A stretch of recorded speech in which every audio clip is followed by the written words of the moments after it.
as life goes on, as the season goes on, as this league grows, it's harder and harder to, make the same mistakes, lack the same attention to detail, all those things, and continue to win and execute, right? Seeing Drew Brown out there, what was your reaction to it? How do you feel about it now?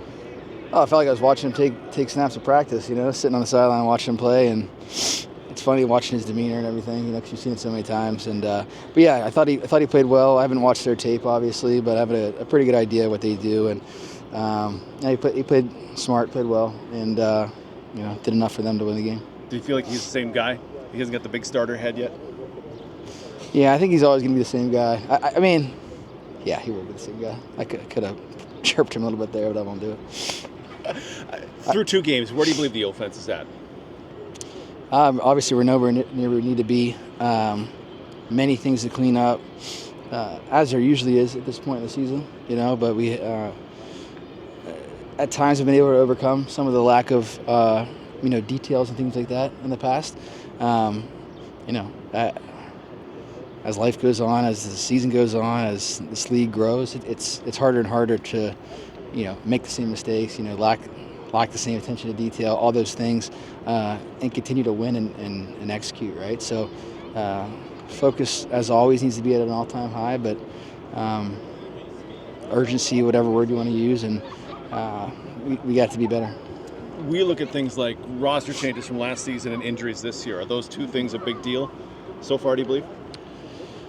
I mean, having new people out there changes some things. I mean, it changes what you can do, from a install standpoint, from a play calling standpoint, obviously. Execution, everybody has a different level of focus and execution. We all want to get to the same, point in that, which is the goal every year. And I don't know if you ever actually reach that in any single season, right? So does it make it difficult? I don't know. I don't think that's an excuse. I think we're all professionals here. Again, we do we think we do well preparing as the week goes on. We never go into a game unprepared. So it's on us to execute, no matter who's out there. And again, it's not that radically different. Zach, you mentioned the details side of things. I'm just curious, looking at the film over the past 2 games, have you noticed anything in particular? Is there a certain play or anything like that that's indicative of that you're sitting there going yeah, that's what we need to clean up if we're going to be successful going forward? Probably every play, obviously. I mean, it just, again, as I was saying to DT, it happens all the time. That's why football's a beautiful game, especially offenses. I always say 12 guys got to be precise, and it's rare when that happens, but when it does, it's really a beautiful thing. So we have to get to that point, obviously. And then if there is a mistake, as a quarterback, I can't compound it and make it worse. So, I think back to there was a play in the game where a guy went the wrong way, and I had to dirt the ball. The next play, I threw an interception and make it worse, flip the field. So, again, as the leader, as the quarterback, you can't compound it and make it worse. Just also curious as far as from a team perspective, I mean, you guys always talk about stacking days, but I mean, it feels like it's kind of tough to stack days when you guys are stacking injuries. Oh man, it's always a next man up mentality. It really is. I mean, most of us here, it's how we got our jobs, But obviously, you feel for the guys who are down. They're doing everything that they can to get back out here. But it's professional football. The guys that are here for a reason, and they better all be prepared, and they are prepared. And we got to go out there and execute. But you take out a 1,500-yard rusher. I mean, Kenny could be a 1,500-yard receiver. That's got to hamstring an offense a bit, doesn't it? Again, I mean, production's production, but again, I'm fully confident in the guys that we have out there. I think we all are. Again, there's things that you'll want to run and do differently and install differently during the week, depending on the strength of, who's lining up at running back or who's lining up at Kenny's spot, all those things. Those things will change week to week, but really the core of what you do, you are who you are, So we just got to be better. Zach, you've kind of already answered this, I think, but how do you get around the slow starts? Just one play at a time. As boring as that sounds, run or pass. Being efficient, staying ahead of the chains, and stacking those plays together, as you said, stacking the days together, stacking the plays together. Because the more you're on the field, the more plays you can run, the better chance you have of scoring, obviously, and you're also helping the defense.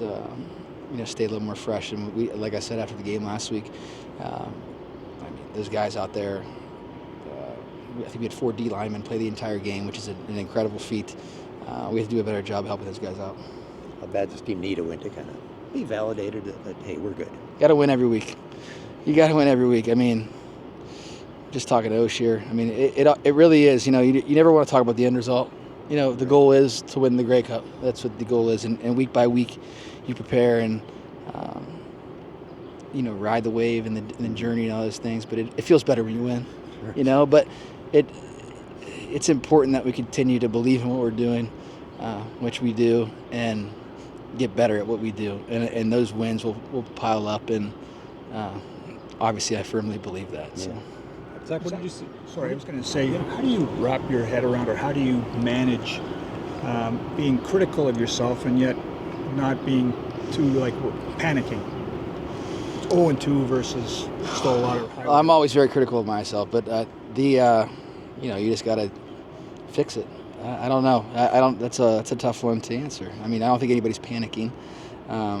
All you can do is your best. You know, give your best every single day. I mean, again, as Osh always says to us, all the motivation you need is sitting right next to you, right? So if you're doing what you need to do every single day, you know, we like our chances. Just wanted to ask you about Kieran Wheatfall, 111 yards in a CFL debut. What did you see from him? Yeah, I mean, I thought for his first time out there, he did really well. I mean, it's when the lights come on, it's always a bit different. I think you guys all know he had a really good camp. I was really impressed with him, obviously, during camp. And I thought he did well in the game. You know, I think he'd be the first guy to tell you there's some things that he could clean up, just like me. But you know, all in all, for his first time out there, I thought he did really well, and I think he'll just continue to grow and get better and better. Okay. Thanks, Zach.